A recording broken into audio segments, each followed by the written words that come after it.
Сәлем достар, бүгінгі біздің қысқа және әрі түсінікті видеомызда эффект подвода су астындағы аудионың нұсқасын жасаймыз. Ол үшін бізге видео керек. Көріп тұрғандай мен видеоны бөліп қойдым.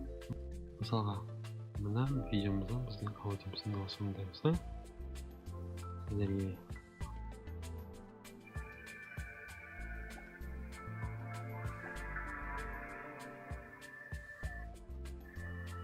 нәрсе бірдей.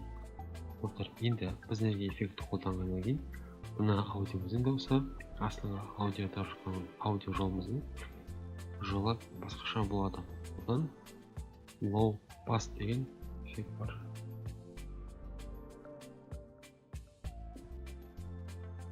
Low pass. Сосын кейін мына жерде cut off-ты 2000-ға қоямыз.